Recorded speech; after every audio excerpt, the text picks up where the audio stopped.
So, welcome back to the Theatres of Dreams Extra Time. This is your midweek sample of football chat and crack. With me, as always, Erin Bow Carroll from Radio Robins and representing the blue side of the city, and her compatriot when it comes to Radio Robins, but in the red corner of the city, Harry Morell. How are you guys?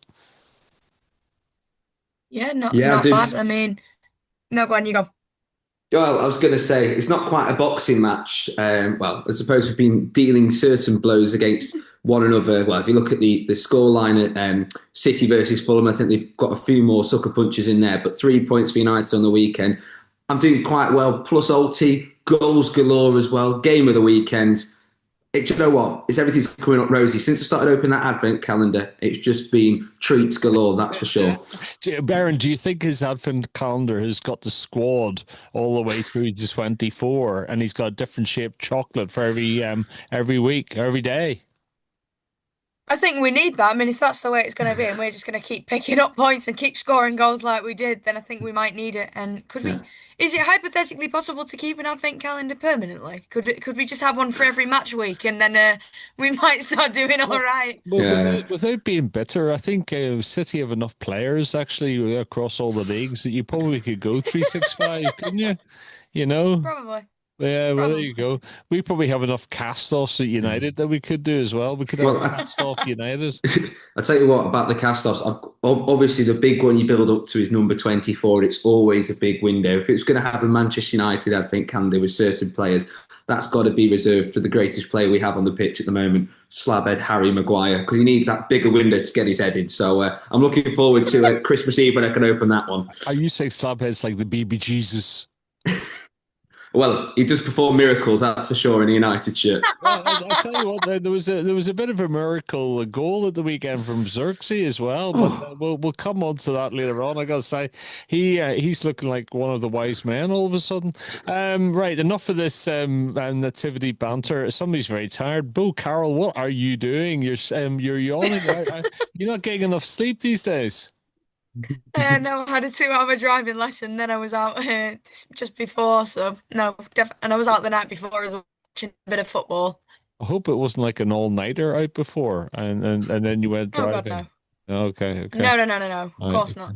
No, All of right. course not. Well, I'm glad the driving's going well. Let's talk about things going well in the Premier League at the weekend. We'll start with City, actually. 3-2 against Leeds United. I was away, actually, up in Newcastle, so I was struggling to see all the games. But what did you make of this, Aaron? Terrible.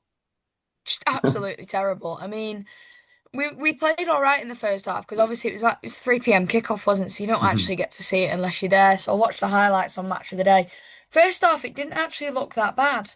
Like I don't think we played horrific.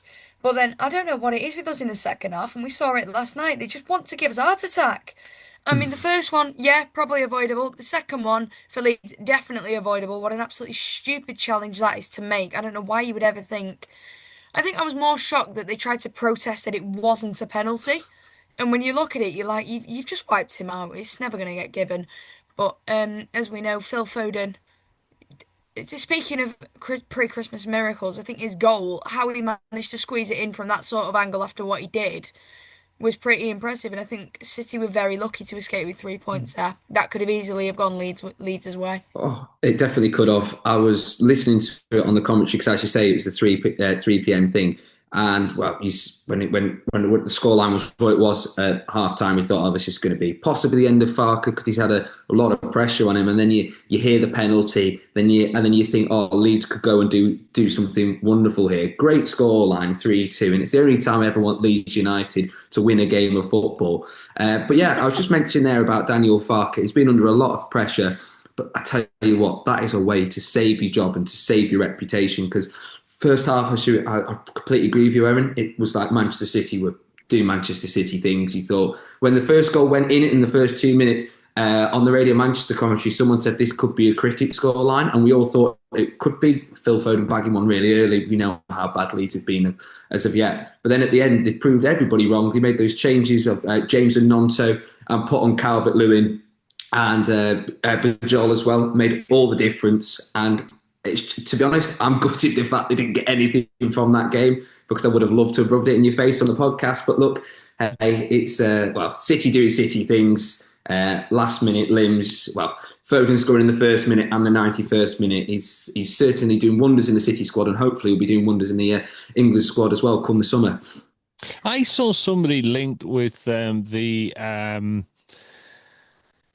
Leeds United boss's job this week. And obviously he's under a bit of pressure, but did anybody else see that report? I was just trying to think of who it was that was actually linked to him, linked I with the job. don't think I don't think I've seen anyone linked with Leeds' job, but then again, that wouldn't really surprise me because he's still under a lot of pressure Yeah. as it is. I mean, I But think he's got to start picking up points soon, and they've got a tough night against Chelsea tonight at home. yeah. Well, the other thing is as well, just coming into the league, Daniel Farke had been promoted three times, twice with Norwich, and then obviously once with Leeds United, and coming into the Premier League for the first time since before the pandemic. The first question was, should Daniel Farke, sorry, be leading Leeds United? And that's the sort of thing you want as a manager going into what is the highest pressured league in the world. And he's not had the greatest of start, but as a manager under pressure, he certainly knows how to get his act together because, like, to give such a good performance against Manchester City and not come away with at least a point. One thing he can sort of be pleased about is he's come away with his job because you can just see as there's not a lot of time in football. He's only got such a long life expectancy span in that job, and if you had pressure at the start, it's certainly not going to disappear. This though might sort of iron out the creases for the time being, but yeah, I wouldn't be surprised if we keep seeing a number of other names linked to that Leeds United job anyway. And probably the Premier League game of the weekend, at least this Saturday, might have been the Everton 1, Newcastle 4. Suddenly, Moisey's return is looking a little bit more sober. This was actually a much needed result for Eddie Howe, wasn't it? Yeah, I think so. I mean, he's had a bit of pressure surrounding him, and then obviously to win against City and to do what they're doing now, hopefully he kicks a bit from there. Yeah, and yeah, it was a good game. Another great game and one for the Northeast was Sunderland 3, Bournemouth 2. There were lots of goals over the last week or so, and this was a high scoring game as well. Anybody got any views on this one?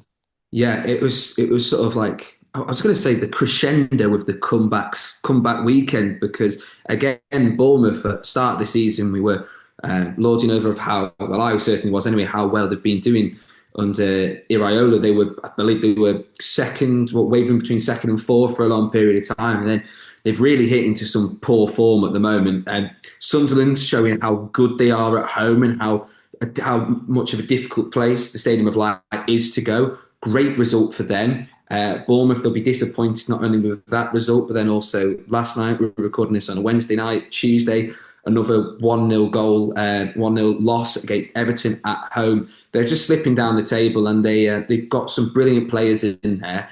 And then obviously when we start getting through to January as well, there's all these question marks about players can start speaking to overseas teams and also the fact that release clauses start coming into fruition. And if you've got someone like Antoine Semenyo, who is a brilliant player, arguably the best player that Bournemouth have at the moment, and looking at prospects, they're currently being 14th in the league. I mean, you've got all the names above them looking for his signature. I think as Bournemouth fans would be a little bit worried, not only the league position, but also keeping of Semenyo where they currently sat in the table. And we'll come back and look at the table in a little while. And finishing off with the Saturday in the Premier League at least. Thomas Frank under a bit of pressure in an all-London tie. It ended Tottenham Hotspur 1, Fulham 2, and 2-0 at half-time to Fulham. Thomas Frank's had an uneasy start to his reign as Tottenham boss, hasn't he?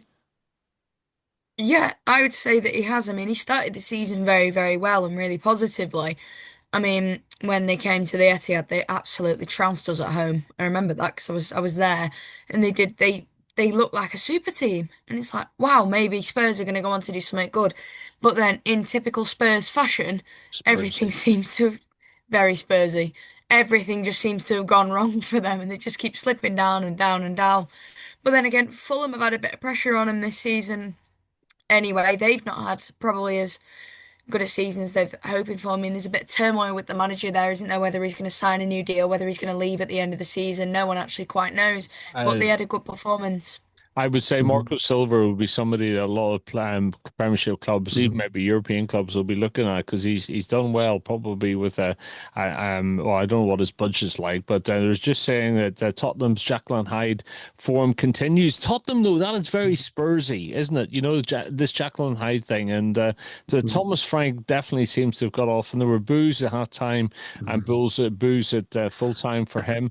And we'll drop down into the National League because Ulti were in form, and it was some game at the end of it. It ended Altrincham 4, Scunthorpe United 2. It was 1-1 at half time. Either of you commentating on this at the weekend?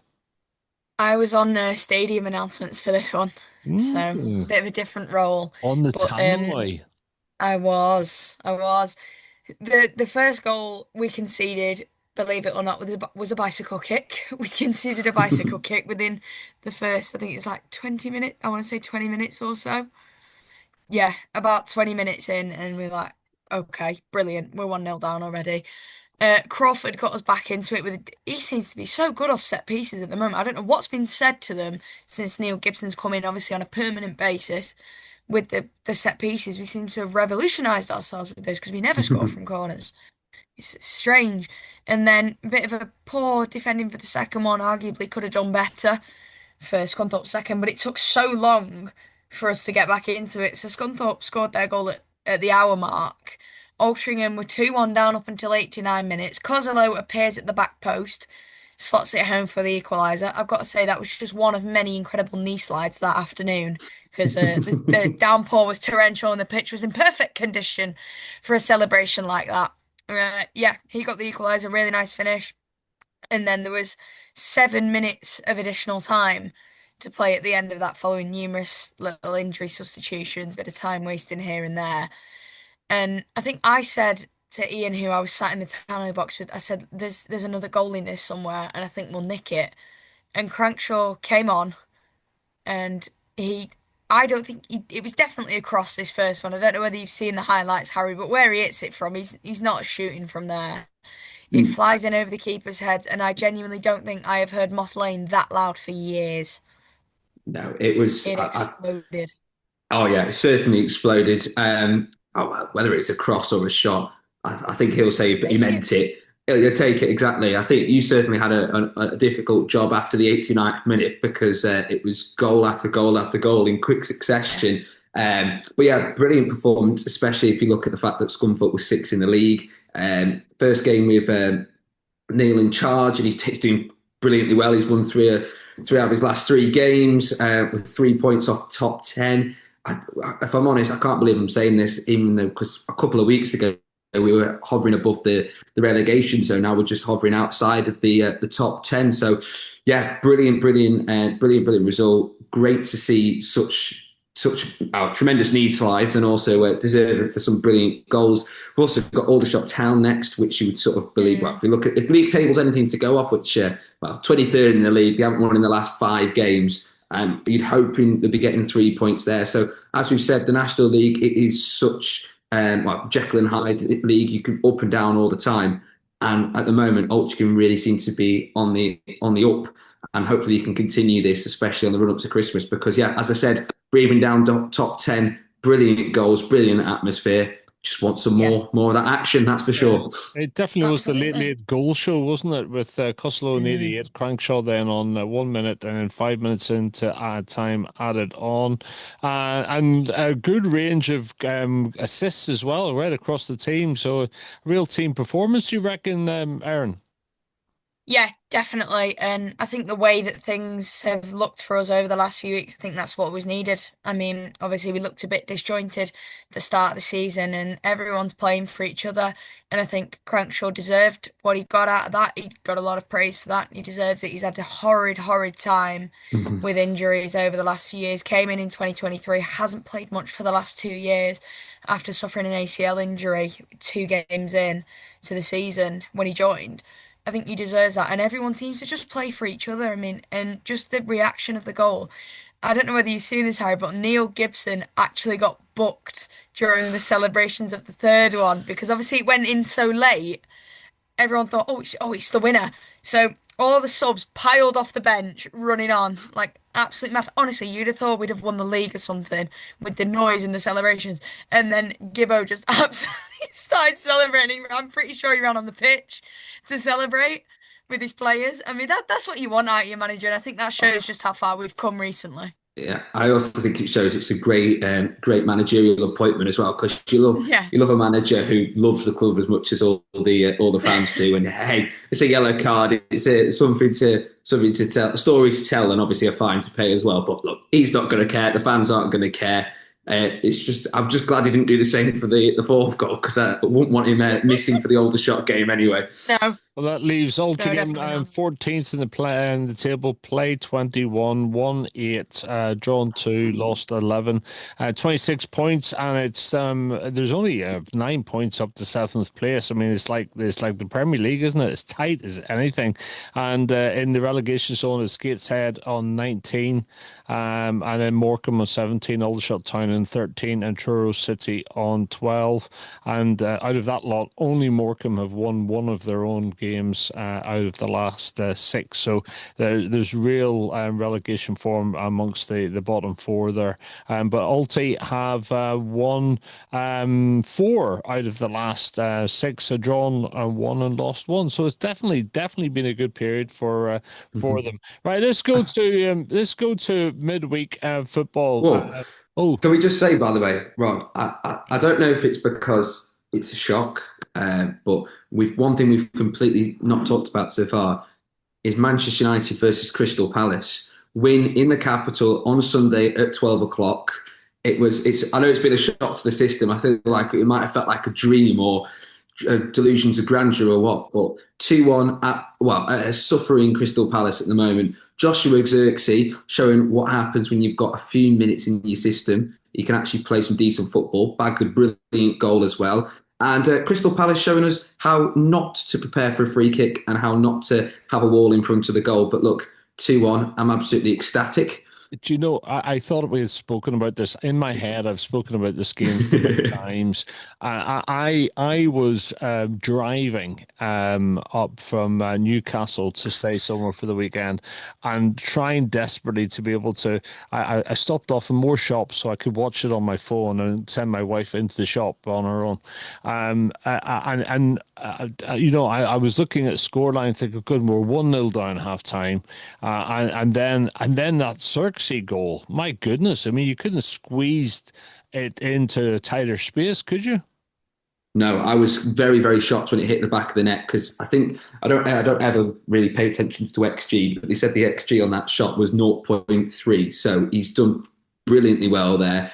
And it's also given me a bit of confidence as well because with what the manager was saying before in his press conference today towards the West Ham game, it still looks like Cunha's going to be in doubt and the fact that Sesko's still out. So we've seen on the weekend, I'm not saying Xerxes is going to be a replacement for Sesko or anybody like that, but he's shown that he does have that potential, he does have that skill.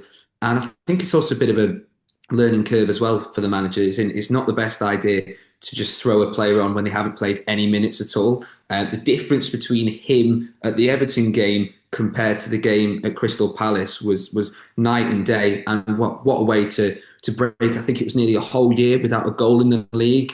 And it was fantastic. And again, Bruno Fernandes providing those assists, Mason Mount getting on the score sheet. The reason why I keep mentioning all these names is we've got obviously AFCON coming up and we're going to lose a lot of our integral players. But what that game has shown us is we do have talent. We do have ability in that squad. We just need to give them the minutes so they can actually get back up to speed. And hopefully we can get Xerxes firing again and Mason Mount firing again tomorrow night at West Ham. I saw some interesting stats the weekend about this game, and it was headlines saying United in set pieces, and apparently one of the areas they're saying that we have improved this season is in attacking set pieces, especially corner kicks. And apparently we have the highest goals per 100 set pieces in the Premier League. So it's roughly 10.4 goals per 100 set pieces in the league, which makes us the highest in there. Apparently, also our XG on set pieces, therefore, is the highest as well, which Mhm. sort of goes obviously. I think with that stat, you could either take it as a positive or a negative. The negative of that would be is why are we only scoring from set pieces? Why aren't we scoring with the number nine? But I think one thing we can say is we haven't seen the full potential of Benjamin Sesko. It helps the fact that he's built like I don't know what. He's 6 foot odd and he's good in an aerial duel. But yeah, I feel like it is a concern the fact that we're only scoring from set pieces. I think that's the only negative I'd sort of take from that game in the capital was the fact that the chances only really came from those set piece. But look, it's still 3 points. It's an area highlighted that we've got to work on. We know that Sesko is going to be out for at least a couple more weeks. So getting him back into the squad, he's got a really good opportunity in training now to practice doing his off the ball stuff and actually scoring goals. Because we saw Hoyland, I think it was this time last year. He went on a brilliant scoring run in December. He seemed to, I think got 6 goals or something in December, which is something we need now, especially when we've got Sesko out, likes of Xerxes. Yeah, again, it's an opportunity for him getting into that squad, getting on the score sheet, and also crucially getting some confidence because we thought that had disappeared after the Everton game. Yet now I'm feeling confident again. I'm not getting carried away, but I am feeling an awful lot better about this squad and the players we've got as well. It is amazing, isn't it? And in that game against Crystal Palace, I mean, their XG and number of shots actually was equivalent. XG was better than ours, and they had the same number of shots as us. And I thought Lamans had a good game actually at the Palace, and I think with the goalkeeper, when he actually doesn't make the headlines, I think that's to quote Roy Keane, that's his job, and he's done his job, and he's doing his job very well. Yeah, I was also going to say as well, which was mentioned AFCON, one player who's been omitted from the Cameroon squad is Andre Onana. So we can sort of see there that we've not dodged a bullet, but we've got a player in the form of Lamont who is a lot better, and I certainly feel an awful lot more confident with the person between the sticks. And I think you can see that in the squad as well, because all of the attention is now gone away from the goalkeeper. It's more onto the back line, Diego Dallo in his role, which we'll still question marks on. But having that stability, I think that's helping us massively. And yeah, unfortunate about the penalty, the fact it was had to be retaken because it was a double kick. If he'd saved that, I think that would have been brilliant. But hey, look, it was a team performance. I think that's the crucial thing from the game. It really was a team effort, and you can see the team working in tangent, which is what we want to see. you could see a bit of team spirit. You could also see quite a bit of relief as well. Yeah. But yeah, it was. I'd say I didn't get to see it live, but I was listening to it and watching it in different ways. You know what it's like when you can't actually see and hear something consistently drives you Mhm. flipping mad. It really Yeah. does. Other games in the afternoon: Villa won, Wolves nil, Midlands derby. I didn't see any highlights of this. Forest were beaten at home by Brighton Hove Albion 2-0 overall. This puts well, Sean Dyke. I don't know. They're going to have their ups and downs, aren't they, Forest? And Brighton Hove Albion are no pushovers. Arnie Slot will be relieved to come out of the capital with a 2-0 win against West Ham at the weekend. I'm not saying Liverpool are back on track, but it definitely it was something that he needed. Now, am I right in saying he dropped Salah for this game? Yeah, he did. And I think it shows that it's paid off for him there. I mean, obviously, you look at some of the players he's got in. I mean, the amount of money that he spent, you should be having good players in your team. But Florian Wirtz, I just want to talk about. He's had a lot of criticism on his back for obviously being the price that he was. I mean, you look at in the past, Jack Grealish, he had that massive price tag attached to him when he came to City. And the amount of abuse you get if you don't do certain things. But he was head and shoulders above everyone on the pitch that day for Liverpool, and I think dropping Salah might have been the answer that Slot needs. Yeah, I mean, you see this a lot, don't you? That you get to a point where a senior player is actually the problem, not necessarily the solution.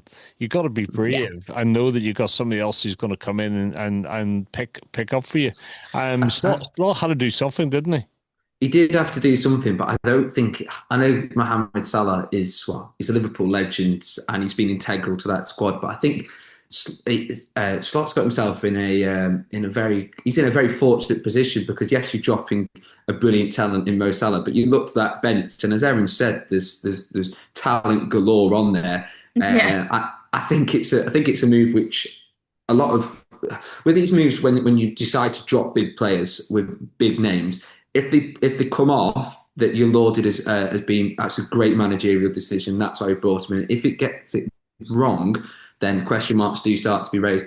It'd be interesting to see what happens tonight because Liverpool are at home to Sunderland. It'd be interesting to see if Salah remains on the bench in this game. It might also be as well because he's Africa Cup of Nations as well. Obviously, he'll be missing in for the pretty much the majority of December and into the new year as well. So it might be the perfect time for Liverpool. Not only they've ended this torrid run of form, it might be the time to be on the up and the ascension. But yeah, again, we also saw Wirtz question marks around him, but another one who's had question marks around him has been their striker as well. Who finally, Alexander Isak, finally managed to get a goal, and it's he'll certainly be happy. And I think the person who writes the checks for Liverpool will also be happy as well. That goal was worth £125 million if he only scores that one for a Liverpool shirt. I like your economics, Harry. This finish off with the 4:30 on Sunday. It was an all London tie, as there's so many of these. Of course, Chelsea won, Arsenal won. I didn't get to see. Can't recall if I actually saw any highlights of this game. Although it doesn't seem like it was such a fantastic game. Calcado sent off on 38 minutes. Can anybody remember what this was for? Yeah, it was basically for a tackle. Do you know where they sort of catch the ankles of another opponent where the studs are up and it makes it move in like a really awkward way? Mm. It was that he was sent off for. But the one thing I do want to touch upon is the consistency of that because how many of Oh, those have you seen already? We had I'm gonna go back to City. Foden had the exact same tackle put in on him just a week prior. Nothing was given. Yeah. You come to it the next week, it's given as a red card. Just I want yes, it was a bad tackle and it was missed time, but there needs to be some form of consistency on it because it's happening week after week. You see it given and you don't see it given. Where do you draw the line there? mm-hmm. Yeah, Yeah, it's Chelsea's sixth red card of the season in all competitions. So they're they've done quite well to continue to compete with so many men off the pitch, really, haven't they? Yeah, definitely. I also think as well with that game, I know the red card, but if you look at the highlight reel, that's the thing that pretty much dominates all of the conversation and all the highlights.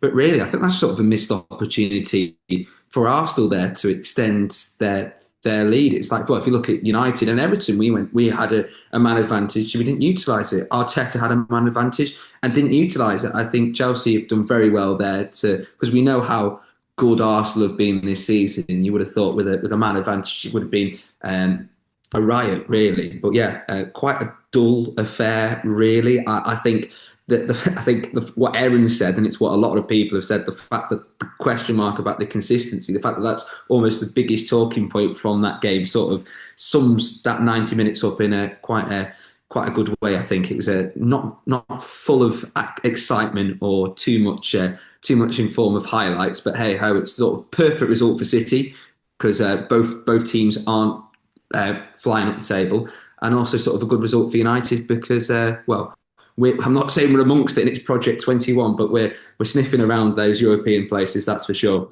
But just to mention the one of the games in Scottish Premier League, it was Hibernia 1, Celtic 2. Martin O'Neill, whether it's his last game in charge or not, we don't know. But it's quite amazing what I was going to say the old man, but the old touch of a genius has done, isn't it? It's classic old style management in one way, and just actually he just knows Scottish football. There's a nice story I think behind this. Maybe it's just because he's Northern Irish, but he's got a perfect domestic record. As 2 goals in 33 minutes helped them defeat Hibernian. He may not actually be buying out immediately because they're trying to bring in an American guy or something. Is that right? I think so. I mean, he said something in a press conference because I saw on Sky's socials yesterday that he's pretty much confirmed it will be his last game in charge. At least I think it's either today or at some point this week. There's another game, and he said it'll be the last one in charge before a young man takes over. But obviously, he's not named who this person is, so it's I kind of like a guessing game. it's somebody I've never heard of, but I think he's an American. But if I was a Celtic fan at the moment, I would be actually quite happy to have Martin stay in for the rest of the season and do the transition in the summer. I would say if I was the manager, I would say I'd want to bow out now because he's come in and it's a bit like the Sam Allardyce sort of thing when he was in that England job. I know he had to leave the role because of issues out of his control, but he can now say he's got that 100% winning record, and then as well, whilst it's still quite the position's still tenable, I think it's sort of it's good to go out on a high. 3 points off top of the table, and the new boss you talk about would be Wilfred Nancy. He's been at his first training session. He's due to be there on Thursday. He's not been announced just yet, but according to the Scottish Herald, they're saying that it'll be announced on Thursday at a media conference, and he's currently the head coach of Columbus Crew, which if you played a lot of FIFA, you'll recognise that badge because that was the team that I think it was FIFA 19 or something, or 17, that was the starting game. But look, it'd be interesting to see how he fares. I think O'Neill's done a brilliant job. Quite surprised that Ange Postecoglou hasn't been too heavily linked with that because I'm sure he'd love to go back up there. But yeah, interesting to see how a American manager does. It'd be interesting to see what the stats are on an American manager's success in European leagues. But hey ho, it'd be interesting to see what happens anyway. Yeah, and I think Celtic will go for it because of the whole American TV audience thing as well, to be honest with you. But it's never these days about your pure capability. There's always a side angle on that. Just before we go into tonight's games, Premier League, basically, Arsenal still sit top of the league with 30 points. They've only lost one game all season, and they've drawn their last two out of the last six. That's three drawn in total. They're looking okay, but City are back into a good position, second place with 28 points, two losses out of the last six, but they're sitting pretty, aren't they? They might have played one game more, but you just know City feel like a presence behind Arsenal. I think Arteta will be feeling Pep's breath in the back of his neck. What do you think? Yeah, I do, and I think last night wasn't pretty at all by any stretch of the imagination. To be 5-1 up and for that to finish 5-4 is unacceptable. You cannot be conceding 4 goals to anybody, let alone whether it's Fulham, let alone whether it's anybody. Like, it's unacceptable. It's not what you do. I mean, yeah, it was a good performance. I mean, Foden looks back to his best after the last few games. He's had a good run of games and obviously struggled a lot last season, as he spoke about, and hopefully he'll be firing on all cylinders next summer for England at the World Cup, proving he played in his right position. But for City, I think with Arsenal, there's always that thing on Arsenal where they've been known to bottle it in the last couple of seasons. I mean, how many times have City been 8, 9 points behind them and still ended up going on to win the title? I mean, Arsenal, yes, will probably be feeling the pressure from City, but I feel like if they are to continue that, City need to buck their ideas up a little bit and stop conceding silly goals. I mean, I saw the scoreline this morning, and sorry, I should have come to that before we started talking about the table. But when I saw of City 5, Fulham 4 last night, actually, I was watching it late on a match today. I think I fell asleep to it on the sofa. But there's so many goals in this. This is almost very un-City-like to give away so many goals, but very City-like to score so many. It was quite incredible. But the big thing was Haaland became the quickest player to reach 100 Premier League goals with his opener on the night and on 17 minutes. I mean, we've been talking about this before, but that's quite an incredible record, isn't it? It's a ridiculous record, and I don't think anyone will ever actually come close to doing what he's done. Again, I mean, obviously, I think the Premier League have still, and I don't think it's what, 5, 6 years to be terrified of this man, considering he's on pretty much like a prison contract with City. I mean, I think Alan Shearer might be quaking a little bit. His record is definitely being coming for at the moment, especially. But I mean, to do what he's done in 111 appearances and scoring 100 goals, that's ridiculous. The Just only thing I, that's not something you see. the only thing I would say, he should have done it in 110 because he did have opportunities. But anyway, I'm just nitpicking. It's a fantastic feat. It's just a shame that he's wears a blue shirt rather than a red shirt. But there you go. Oh, Harry, Um, I wouldn't want him. I no. like the goals being spread out Oh, across the Just watch, team. oh, really? just watch this space. Benjamin Sesko. He's going to do 110 games. I'm telling you. But Wait, the The next joke, next joke. you know that's the scoreline. You know, Fulham 4, City 5. You wouldn't have actually predicted that. You know, not down at the cottage at all, really. No. Just Can I just quickly say, I know we mentioned about the table there, and yeah, City breathing down the necks of Arsenal. 2 points we just sort of knew that this was going to happen. Arsenal, again, as I said, missed opportunities, and I think that's what this season's going to be defined by. And if you look at it at the moment, the top top 14 teams are separated by 9 points, which is just it's crazy. And then I've mentioned it already. We've got AFCON thrown into this as well. And as for Manchester United, it seems to be the thing that every article seems to be written about United at the moment is saying, oh, how United are going to struggle with AFCON. But we forget as well, Sunderland, who are sixth in the table, they're going to lose 7 players from the squad. And there's an awful lot of teams above us as well who are going to struggle. Obviously, you've got Liverpool losing Salah, City are losing 2 with Marmoush and Ain't Nouri. You've got Newcastle potentially losing 1, Forest losing 4, and then you've also got Bournemouth and Villa both losing players. So I'd be interested to see what happens in the time that until the end of AFCON, because I believe the final is on the date of the next Manchester derby. So it'd be interesting to see where the 2 Manchester teams are. Because as we say, United are in a lot better position than we thought. They're only, 3 points off Chelsea in third. So yeah, it'd be interesting to see where we are. But I'm hoping that the fact that we have had these injuries and the fact that Xerxes getting those minutes, that we can hopefully see some rotation in that squad and hopefully still see some goals without the likes of Brian Mbumo and Amad Diallo in the squad. Let's finish off last night's results. Tuesday, of course. Everton go back to winning ways away from home. Grealish on 78 minutes. Bournemouth 0. Everton 1. This will be a bit of a relief. And Jordan Pickford made a good save against Antoine Semenyo. Is that right? Yeah, Semenyo. Yeah. But yeah, so that's good for Everton. And then I tell you, Newcastle 2, Tottenham 2. It's almost like the great entertainers, isn't it? You know, it's those teams at the moment that they will entertain you, they will flabbergast you at times, they'll surprise you, but they can disappoint you. And Tottenham more than Newcastle have been that this season. I mean, this was quite an incredible game, really. It was. I mean, if you look at the goal that's actually saved Tottenham, it's incredible. It's an overhead kick in extra time. I mean, what more can you wish from that? Oh no. Especially up there as well to do that at Newcastle. And I But reckon that away end up in the gods might have been going a little bit bananas up there. But did you not think it was an overhead kick? Yes, but normally they have like this boing type fast thing. This thing sort of drifted over the line. It was weird. He just managed to get it in the space, and the goalkeeper is static. It wasn't like one of those top corner overhead kicks. It sort of dropped over the line. Or am I thinking of a different goal?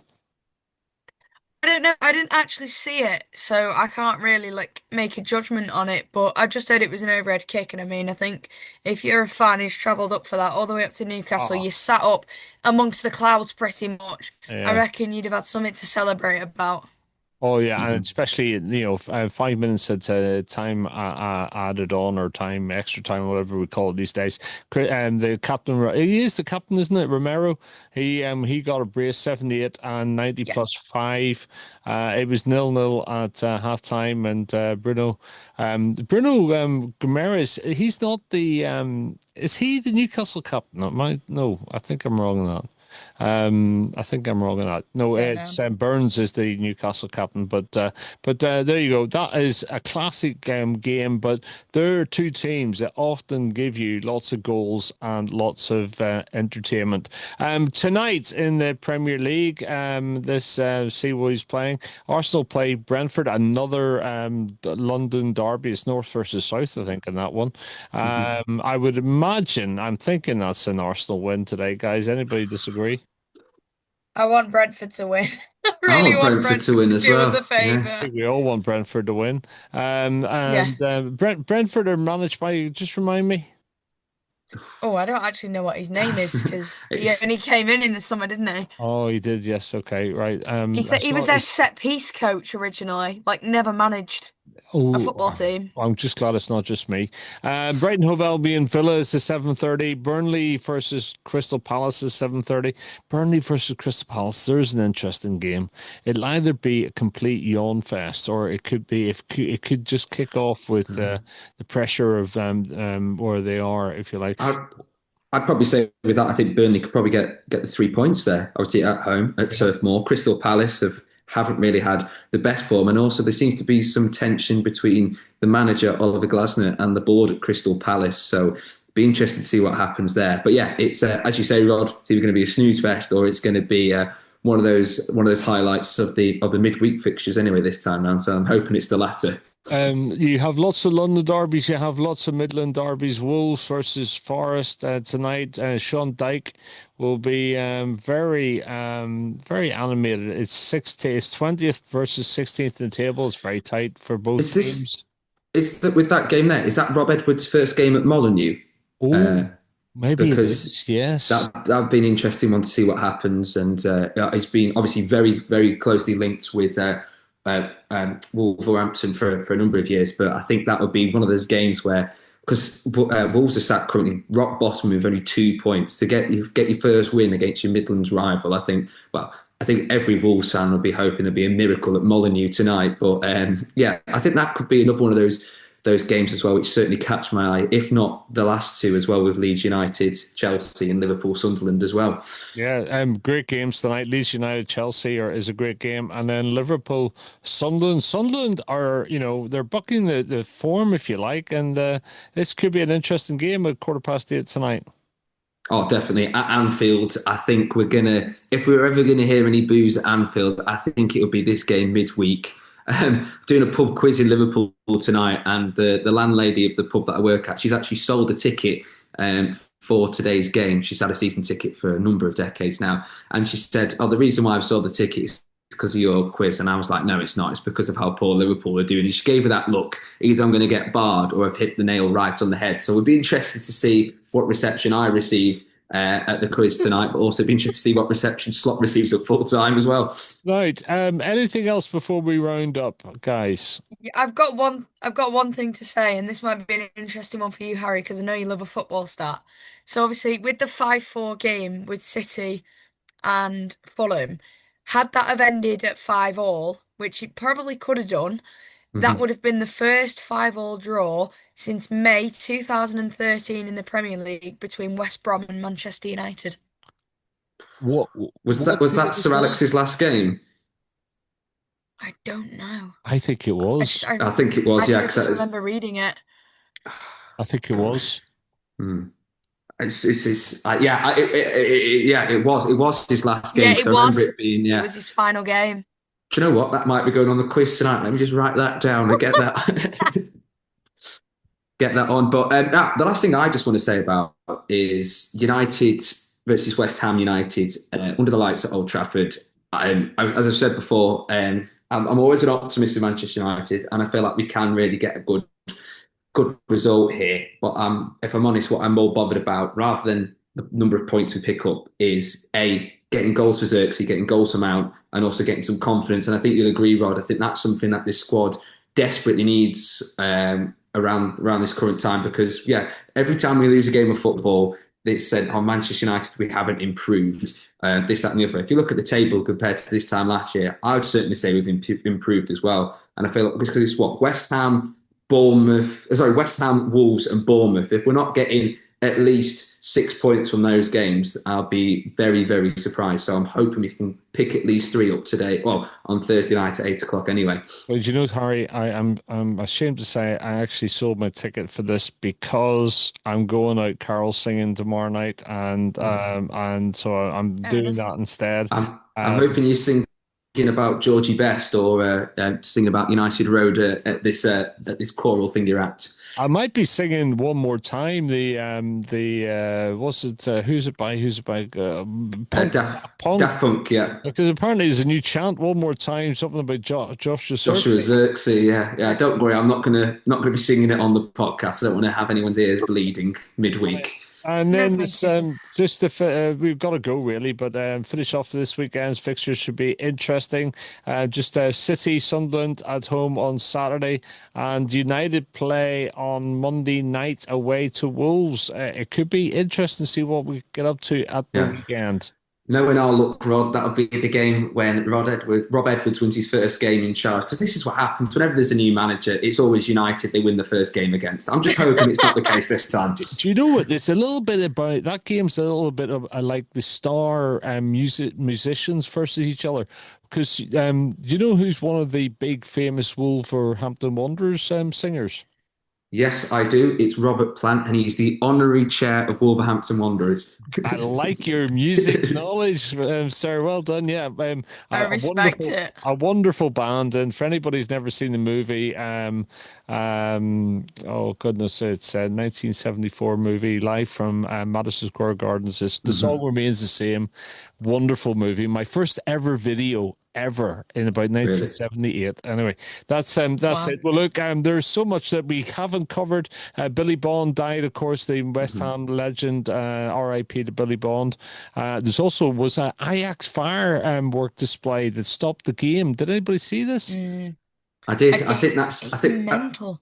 it's mental. I think that's Ajax just proving that they're not having the greatest of seasons and going through any possibility to stop their game. And do you know what? We did it in style, certainly, to stop the game. With You've I think you've there's got to more respect it. pyrotechnics in there that will be set off from Manchester Town Hall on the big bongs at New Year's. But yeah, pretty exceptional scenes in the Don't Eredivisie. Anyway, don't do anything by halves at all. And also, Manchester United have a new member of the team, a new senior scout called Kyle McCauley. There there you we go, go. Harry. You know that, did you? Interesting. That's a bit of No, I news for didn't. You you. caught me there. I don't think that's going to go on the quiz this week over in Well, Liverpool. But Harry, if I had anything to do with the quiz, it would be 100 Man United stats for the geek. Anyway, look, that's just for the weekend. Who do Alti play on Saturday? we've got older shots on Saturday. yeah, Okay, it's an away trip, and you'd be hoping we're bringing 3 points back up from the south coast. Fingers crossed. They've Anyway, they've had a terrible run, older shot. I think they've just broken the club record for most yeah, consecutive losses, and I'm sure I think it's 8 in a row. yeah. It's yeah, something ridiculously it long. would be 23rd place versus 14th place, 13 points versus 26 Yeah. points, and they have lost all of their last 7 games. So Yeah. you gotta We, think. you've got to think, and also with the win as well, it could potentially, if other games go our way as well, could put us up into the top 10 as well. So I think there's plenty of optimism anyway going down to the south coast. I'm not braving it, but if anybody is, I'm sure. Well, Neither. I hope they'll have a stellar of a game to watch, and hopefully it be in the way of the Robins anyway. Well, there you go. That's another Theatre of Dreams. You've been listening and possibly watching Erin Carroll, Harry Morell, I am Rod Maxwell. We'll be back next week with more maybe festive themes as well as we get into the festive period. Guys, thanks very much indeed. Thank you. Thank you.